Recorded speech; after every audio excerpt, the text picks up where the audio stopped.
జగిత్యాల జిల్లా కొడిమ్యాల మండలం చేప్యాల వద్ద ఉన్న శ్రీ లక్ష్మీ సాయి ఇండస్ట్రీస్ రైస్ మిల్లులో తిప్పాయపల్లి గ్రామ రైతులకు చెందిన వడ్ల లారీ నిలిపివేయడం తీవ్ర ఆందోళనకు దారితీసింది. వడ్ల లోడ్తో లారీ రైస్ మిల్లుకు చేరుకోగా వడ్లలో తప్పతాలు ఉన్నాయంటూ మిల్ నిర్వాహకులు లారీని పక్కకు పెట్టారు. అంతటితో ఆగకుండా ప్రైవేట్ గా అన్లోడ్ చేస్తామని, ప్రతి క్వింటాల్కు అదనంగా 20 చొప్పున చెల్లించాల్సి ఉంటుందని రైతులకు ఫోన్ ద్వారా సమాచారం ఇచ్చారు. రైతులు ఒప్పుకుంటేనే లారీ అన్లోడ్ చేస్తామని, లేదంటే అలాగే నిలిపివేస్తామని చెప్పడంతో రైతులు తీవ్ర ఆవేదన వ్యక్తం చేశారు.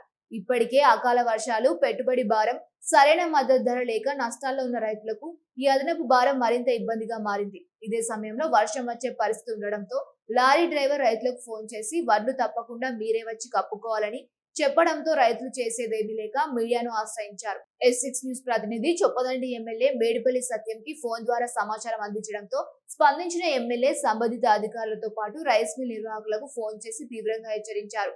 అన్నదాతలను ఇబ్బందులకు గురి చేస్తే సహించేదే లేదన్నారు.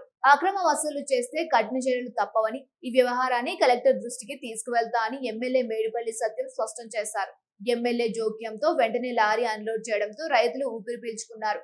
సమస్యను తక్షణమే పరిష్కరించిన ఎమ్మెల్యే మేడిపల్లి సత్యంకు రైతులు కృతజ్ఞతలు తెలిపారు.